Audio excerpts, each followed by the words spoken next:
dan i dobrodošli u 4. epizodu podcasta Pauza. Moje ime je Ana Konstantinović, a trenutno se nalazimo na sceni Raša Plaović u scenografiji predstave Gospođa Ajnštajn, čije su generalne probe u toku. Predstava je nastala prema tekstu Snežane Gnjidić, a rediteljka je Karin Rosniček, koja je i naša današnja gošća. Mi ćemo u ovom podcastu pričati na engleskom jeziku, tako da vas molim da pogledate titlove, ukoliko su vam potrebni. So, Karin, thank you for taking the time for this conversation. Thank you for having me. And I'm happy that we are now sitting in actually the set design of the performance, right? We are actually sitting in hell, in the middle of hell, because this is the first scene. And without spoiling too much of the play, this is where the Einsteins meet again to figure out whose narrative is the right one when they look back. So, yeah, it's very spooky. That's a good start for a podcast. So I would like to hear more about your quite unusual path to theater. Mm-hmm. So now you are also a performer and translator and director, of course, but you also worked in many different environments. So how did your life in theater look so far? Well, I always did theater whenever I could, whether it was school, whether it was university, but it was always, kind of on the side. You do your other thing and then you do theater. So I've always had that kind of love. But I ended up studying literature. I studied English and French literature and have an MA there. And I did cultural management on top of that. And the first thing I did when I came out of my studies, I was working as an assistant director for a play called Summer by Edward Bond. And I actually noticed what I really want to do is act. So I thought this is not a honest path to acting. And I also then thought it's, I'm way too old. I'm not going to go to a conservatory. So I just didn't even follow that professional path. So then I started working in international relations because I spent years in America and I was also in France. And I love international relations. So I worked for about a decade in international relations at an Institute for Foreign Cultural Exchange in Stuttgart. I volunteered there for a magazine. And then I worked at the US Consulate in Munich, where I was doing program work, basically curating things, we were getting speakers, writers, whatever, from the US, and we would present them to German audiences. So that was a very, very interesting job. It was, all kinds of things, but it always involved the arts as well and the writing. And so I tended to do always theatrical readings. I always kind of did, how about we do Hispanic theater? How about we do a staged reading of this and that? So I always had this penchant automatically. And then I made a big jump and went to America, got married, and I didn't have a work permit in the beginning, so I thought, this is great, I'm going to take some acting classes. And then I took acting classes, and of course, you lick the blood, and then I started acting, and I've been acting for about 10 years in Washington, D.C., but at the same time, I was doing dramaturgy and translations of German-speaking plays. And what I was missing a lot doing theater was that I thought that was not enough international theater, not enough European theater, or not enough of lesser-known playwrights, not the iconic ones, not Brecht or something, but the contemporary scene. And I founded Expats Theater in 2019 after I took a directing class.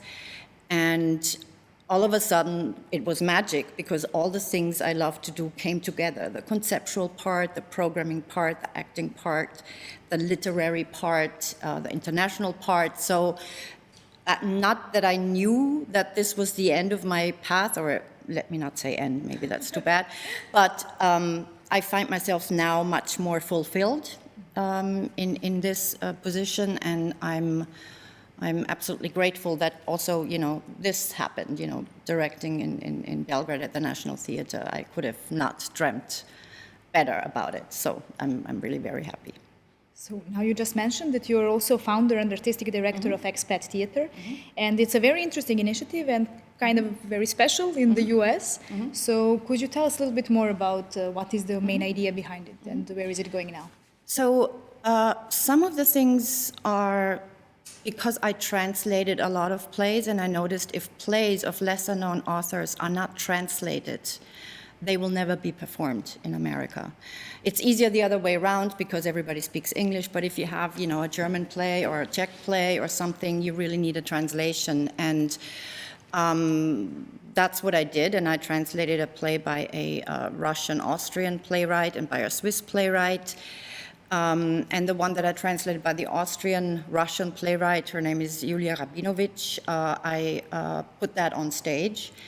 And I wanted to do something to bring these playwrights in, to have a discussion, to have an exchange, to bring maybe a different perspective to an American audience, and also always have more or less a female perspective to things. So I started out really doing a lot of female authors. I mean, I have one male author, but it doesn't mean it's a law or something. I'm not dogmatic about it, but the topic should be involving women, and that's what I really did. And I wanted to discuss global issues that we all suffer from, or that burn under our nails, as we would say in German, and be in a way also political.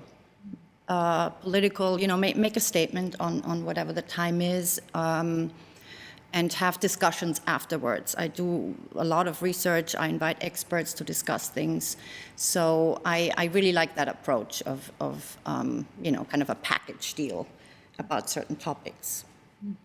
It's really interesting. Yeah, the topic of, you mentioned a lot the topic of exile and these transnational experiences that, of course, you personally had, but also in general, they're very, very interesting.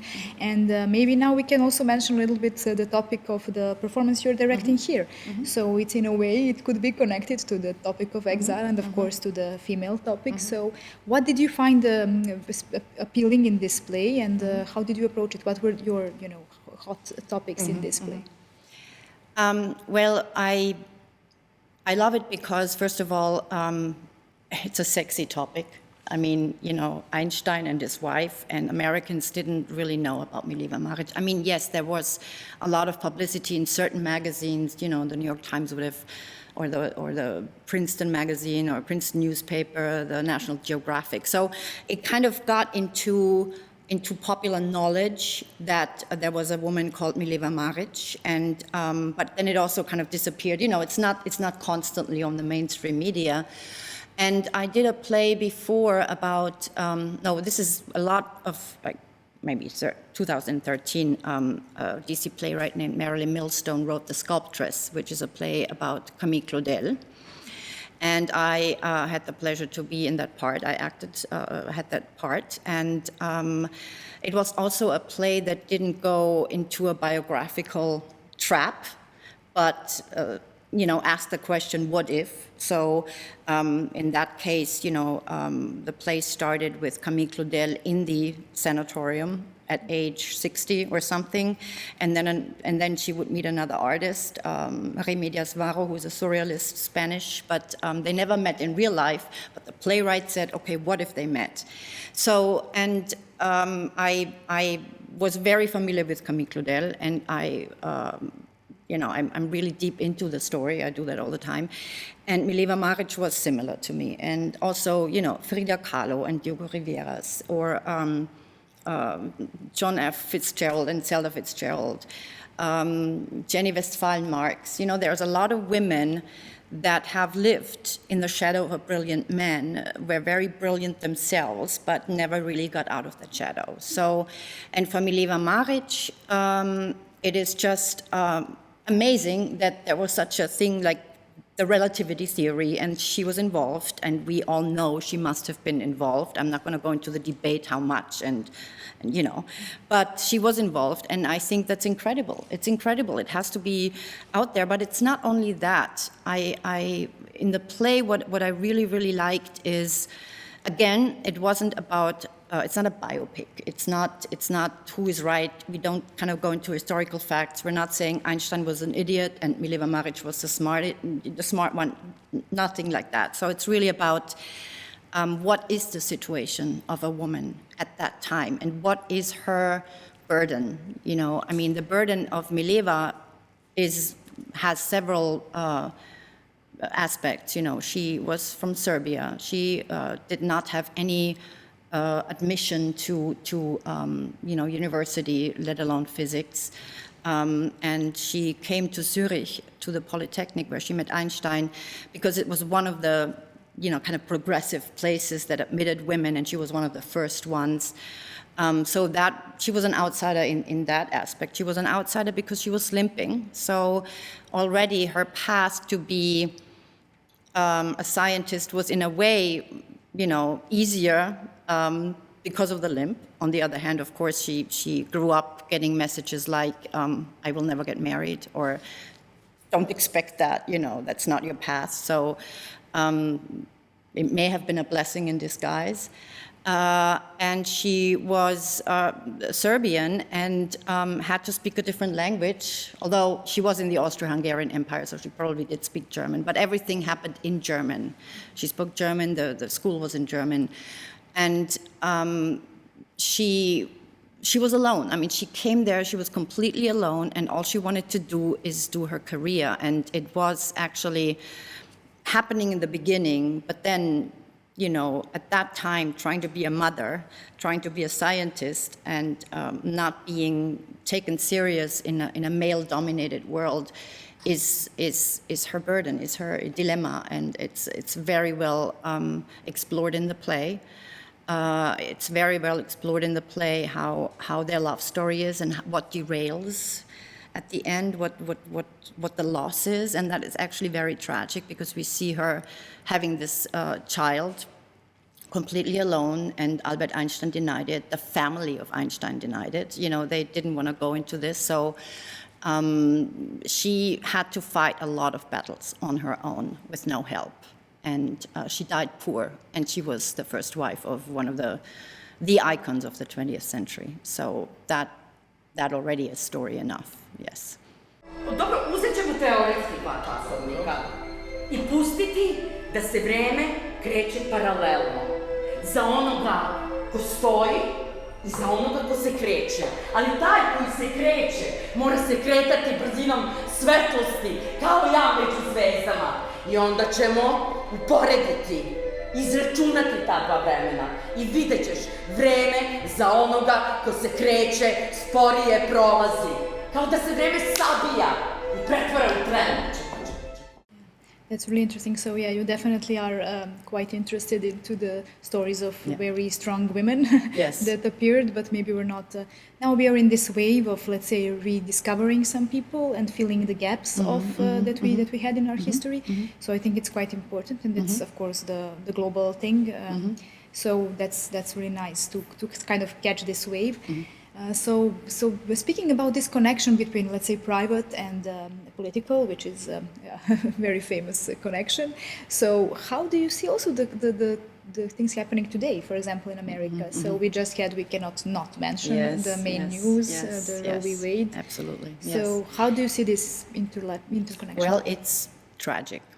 It's honestly tragic because it's regressive.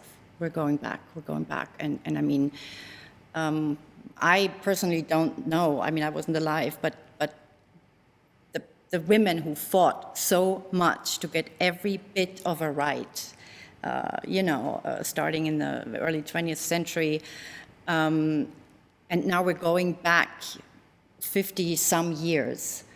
I did think that there was already pretty much of a political regression anyway in terms of women and the way you see women, and you see it in popular culture. It's getting more and more towards objectification. You see it. You just see that the looks are getting more and more important. Everybody looks kind of the same.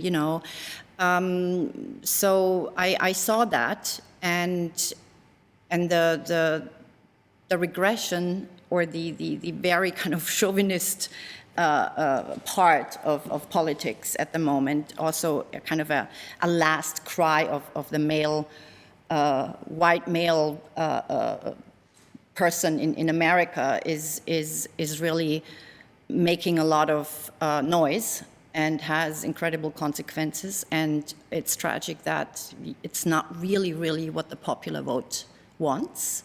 So it's basically a minority who has the power over a majority, and it's white male Americans who are now determining the fate of women, and we all know what's going to happen. We're going to have a lot of movement between states where you can have an abortion. We're going to have a lot of black market abortions. We all know that. We've traced that back, and it's really sad. I don't know. I mean, we see a lot of protests. I just don't know. How there can be a movement that will be strong enough to make that go back. I actually am very pessimistic about it, and it could also be just the beginning of a very reactionary time. Yeah, so we should all take special care in these moments. And I think it's very interesting that in this play, particularly Einstein's wife, there is also a very interesting ambivalence, which I think is really important to be nurtured. And you also mentioned in our previous talks off camera that the ambivalence is very important for you also in your work. So these, running out of these black and white images. So how do you see that in the play, and maybe in your theatrical language? Do you support that? Yeah, absolutely. I really tend to go to those dilemmas in my plays or in the choice of plays. For Einstein's wife, I mean, what Snezhana the playwright, so well worked out is that it's not that, it's not black and white at all. We see how we have two people, and we're not talking Albert Einstein as the icon. We're talking about two people who start out as young people and fall in love and are incredibly bright and come up with this relativity idea together. And it's not that, it's not a completely kind of Einstein bashing perspective to say, oh, you've all been bad, and you've exploited her. No, it's really just to see what happens if the women don't get their voice, don't get their narrative in. So it's sort of a sabotage with them, So and it doesn't only play. It's not only the chance of having access to higher education. It's also what it does with us interior. I know perfectly what it is. If you have a position of a woman, a woman has a position, it's not always easy. Some are born to do it. For me, it was hard to lead something. And there is something going on in our interior program that you may not be ready for that success, or you may have some mechanisms going on that may sabotage that. And it's invisible, but it's happening. And that is actually the crucial thing. And for Milevi Marić, it's also not that she was, I need my voice, she was a very, very introverted person, a very, very disciplined person, because she could not have survived without the discipline. She was not ever saying, oh, I need the public to know that I helped so much. She was never that way, but she did suffer on her own, and she really got it from all sides, all the hostility from the Einstein family, from Einstein himself, from the society, from her professors, all the things, like she couldn't do her doctorate, she was not taken serious, why did she fail when she had, at the end, when she had the same average almost as Einstein, all these little things. And you can read up that people say, well, she's a woman, why should she have a doctorate or something? And the ambivalence is in both. It's not like one is to blame. It's just how it is. It's tragic enough that there are so many things that play into it. And in other plays, the play I did before and the play before that, was actually concentrating on this ambivalent point. I did a play by a Czech playwright, Martina Kinska, that was about collaboration during the Nazi regime in the Czech Republic. It was 5 women in a prison, and right after the German capitulation, they were accused of collaboration. They were, actresses who slept up their way with German film producers or whatever. And the question there is also, what is collaboration? Where is it a crime? Where, what do you do? So it's also not, they're all guilty. It's really, you have 5 different fates, and each of them is differently. So, ambivalence is reality. Is life, and it's the most interesting point. It's the most interesting, spot to work on. And from what I saw, of course only online, but from your work, you also use a lot of different means of expression in theater. So you also worked with dance in some moments, and also now with video. So how do you see the theatrical language, and how do you see this ambivalence in the way that you actually direct? Well, I do.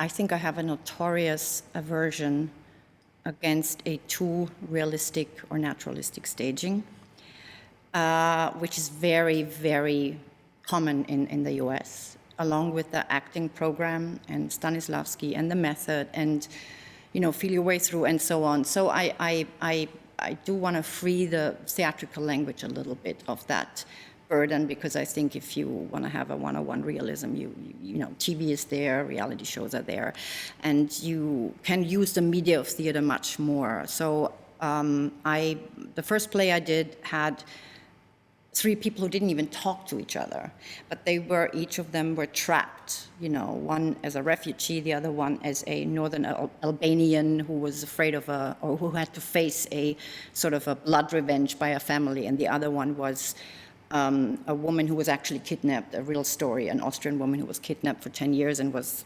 locked into a basement. So they all had their monologues, but they didn't talk to each other. But in order to make them express what's going on, I used a lot of dance. So each of them had a 5-minute piece where they just, basically exercised their dilemma out. And it was very, very telling.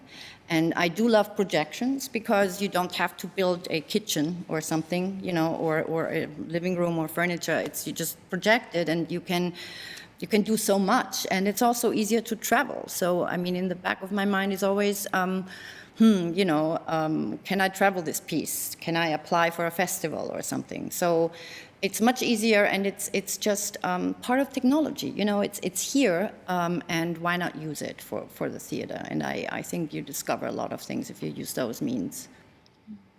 Da se vama desilo nešto slično? Ne, ništa. Ja sam iz svih predmeta imala najbolje ocene, užasno. Skandalozno. Da. Baš iz svih? Iz svih. Moj otac to ne bi tolerisao ni jedan jedini dan. I morao je da piše posebnu molbu da nastavim studije. Eto. A to vam je nagrada za to što ste pametni. Ne, to mi je nagrada za to što sam žena. Ne znam da li ste primetili da sam ovde jedina žena na fizici. Pa nisam, ali sam jedino vas primetio. And now when we speak about language, not just, let's say, theatrical language, but also language in general, so you are multilingual, but also... So are you. So, yes. So, but you're here now, mostly working in a language that is not totally something you understand. So how was this experience of working in a totally another language, or seeing performances in another language? How was that for you? Amazing. It's an amazing experience and very enriching, because I had no idea. My fear was, how do I do this? How do I direct the play if I'm not speaking the language? The play is in Serbian.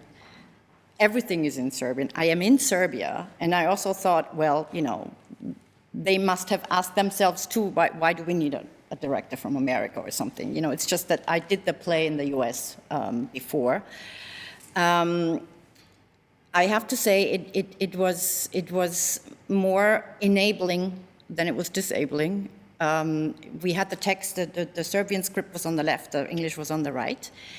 I had 2 great assistants, Giorgio and Luca, who kept translating everything and did the text and worked with me. And made sure that the Serbian gets a little bit the same way that the English is, or all these little things that I, of course, had no idea. But since I know the script so well, after a while, or especially in the last week, I didn't even look at the script anymore when they were up. I knew exactly what they were saying. And because you don't understand the language, you get a complete, more honest. You can focus much more on body language, on voice, on intonation, on tiny, tiny things.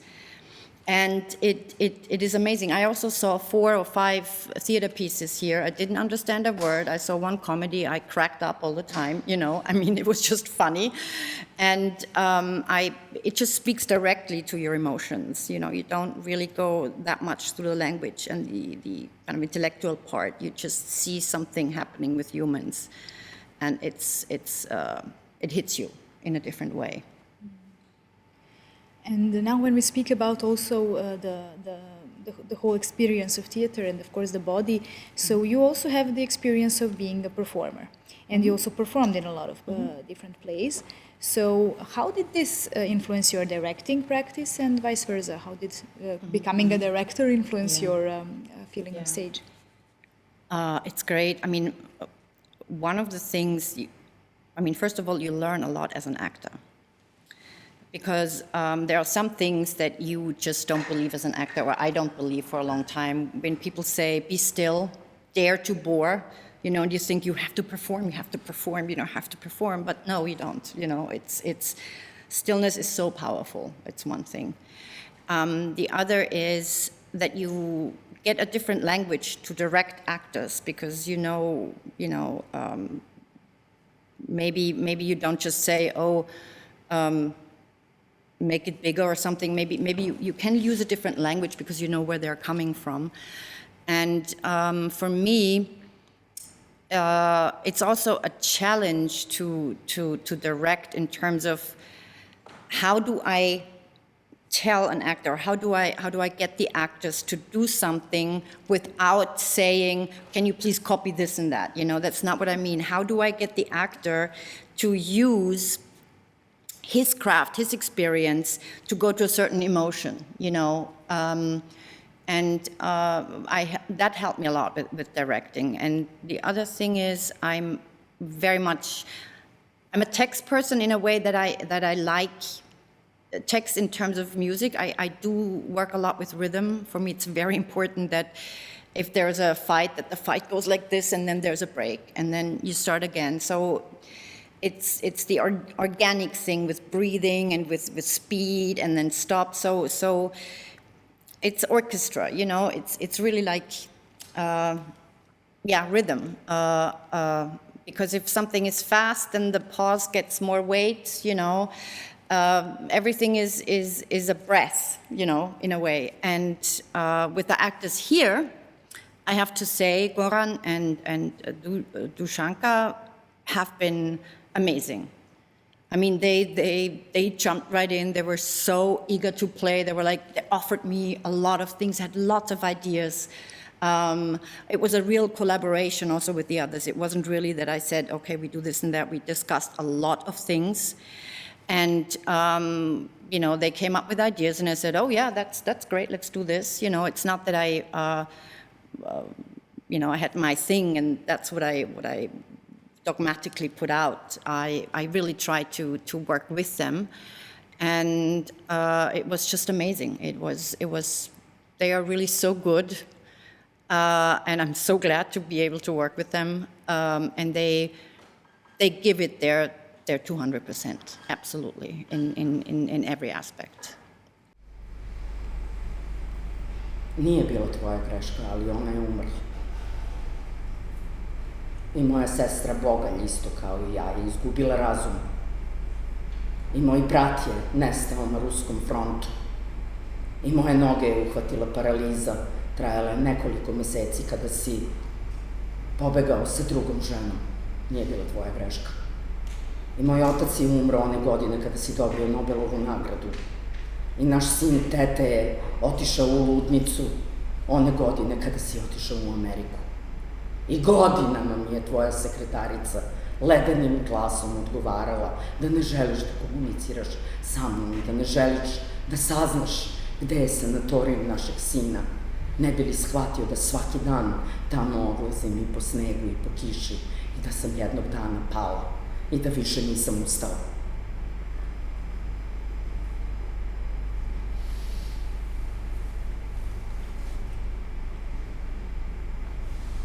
Nisam to znao. Koje godine to bilo? To je bilo one godine kada sam umrla.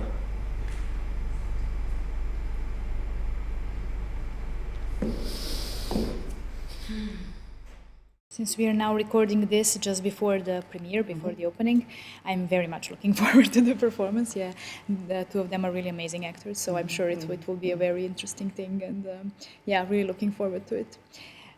Now I wanted to talk a little bit more about this special experience, a special role you have, knowing kind of the context and theatrical scene here in Europe and also in America. So usually we have this idea that, you know, US is more entertainment oriented and European theater is intellectual, conceptual, political, strong, and especially German theater, which you are very familiar with. So how do you see this, and where is the gray zone? Does it exist? And how do you compare these two experiences, and both artistically but also production-wise? How are they different and or similar? Yeah, I mean, I think about this a lot, and there are a lot of things, and if I say things now, it may be a generalization or something, so, you know, I'm aware that there are nuances, but one of the big things is that in the US, you don't really have that many ensemble theaters. You don't have a big house. I mean, there is such a thing, but it's the exception. That you have an ensemble, that people are paid, that people are getting health care, that people are rehearsing during the day, and so on. So every production starts new. If I want to do something, I have to get auditions. I go into, you know, audition pages. I say, I want to do this play. I have auditions. I have to hire my set designer. I have to hire my light designer. I have to hire the whole team. And then we work for about, you know, whatever the play is, maybe 2 months, maybe less. Then we perform it maybe for, you know, maybe we have 16 performances, and then it's over, and then it's gone. And it usually doesn't come back. So here you have the repertory, you know, structure, which is, you know, easier. I mean, it's not easier, but you can, for example, perfectionate a play to a level where it's really, really good, and you can see it again.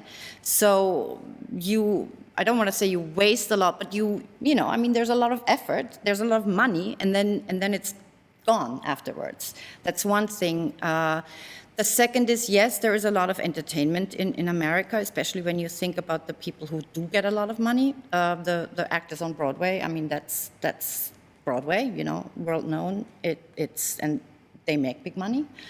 But then there's also an off scene or a free scene, and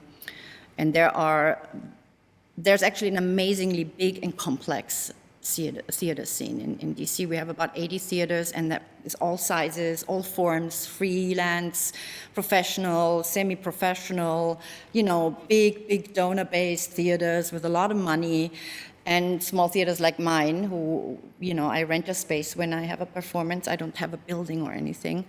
So there is a lot going on. There is maybe, in America, it's very, very, you know, English-speaking based. So there is definitely more American or British authors than anybody else. And it's pragmatic in a good way because you don't have that much time. You have to get going, and people have a job. Actors normally, they act, or let's say they work, and in the evening you rehearse. I mean, for most of them, you know, once you get really big, then it's different. But a lot of rehearsals take place on the weekend and in the evening. So when they have a daytime job, and then you same with designers. Everybody has some sort of job.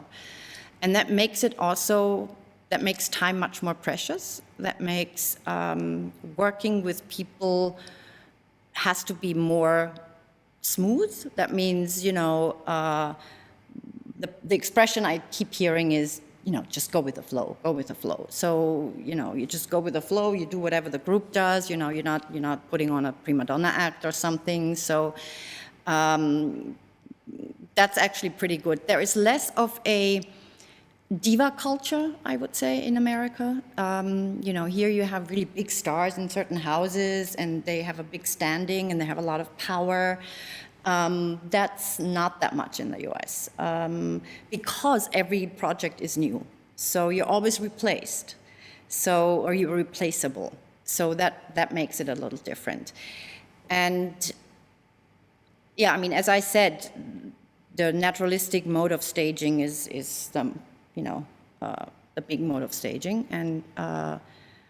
And it's also, I think it's not like, in Germany we have something like a Regietheater, or at least it's been there, and maybe it's ending now, but it's like the directorial vision. If you put on a Hamlet, maybe in a big theater in Germany, I think it won't be just a Hamlet like it is. It will be some sort of a conceptual take on a new vision. You put it into the Iraq War or whatever, or you put Titus Andronicus into some 20th century war and have a bloody scene or something. So there's always an adaptation of something.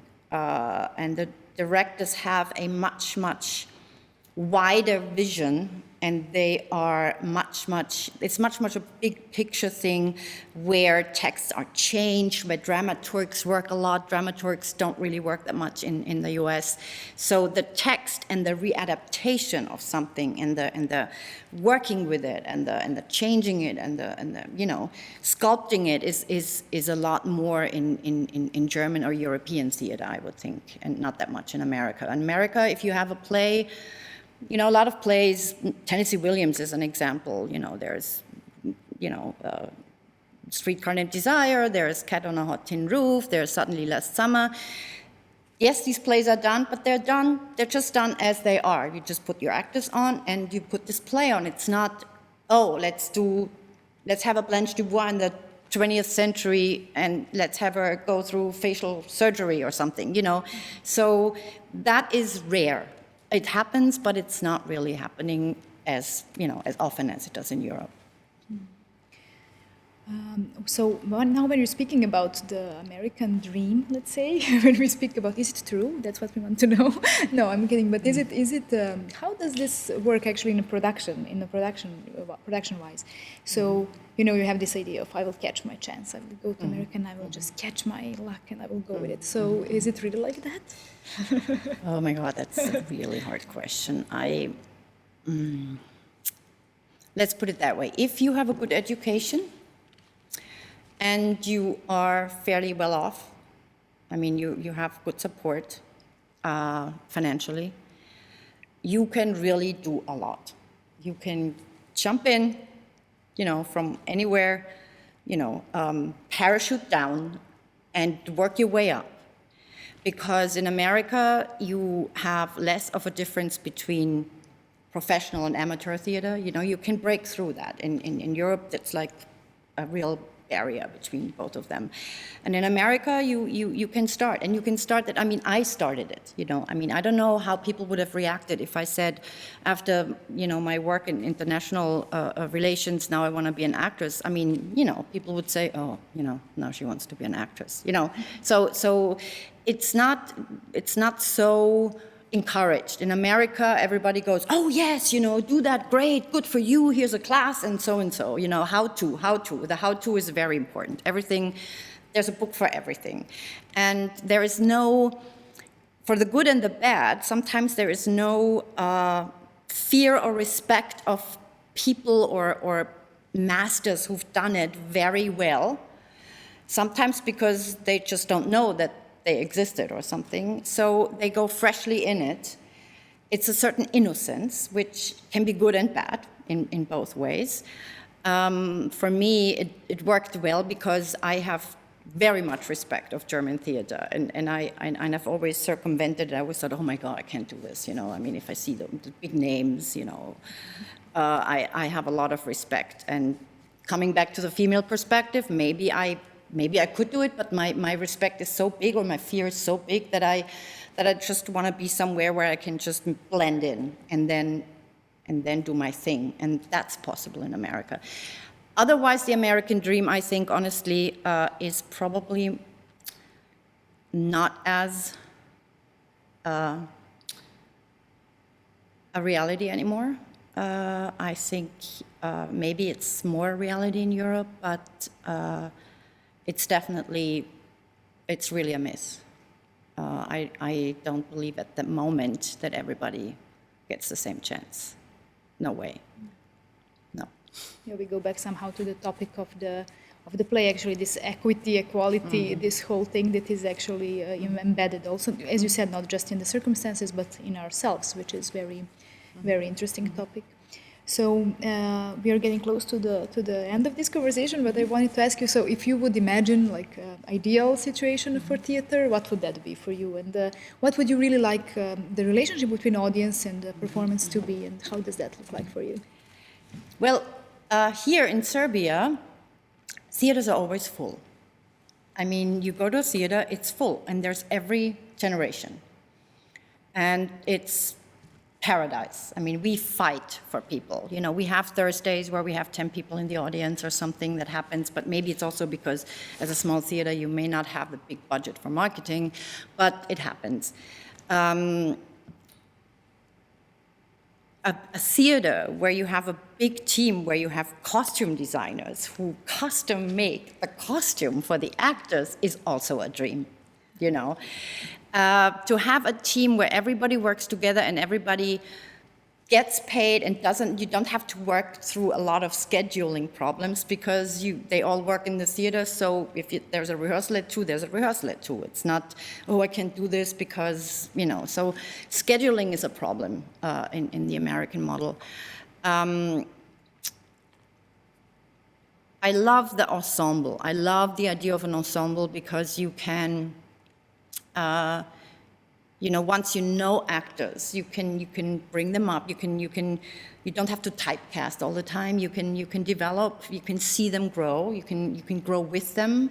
You can try things, and but you can also get people from outside. That's possible here. I saw that. But I do like the ensemble idea because of the trust and the bonding. I mean, in Ajnštajn's wife, for example, a lot of the love scenes, you know, I mean, they were just going off. You know, they were just kissing all over. I didn't even have to do anything. There was no problem. They know each other very well. You know, both of them were just, it's like, okay, great. You know, I let them, whatever, which is a little more difficult in the US to have two people that now, you know, direct an intimate scene.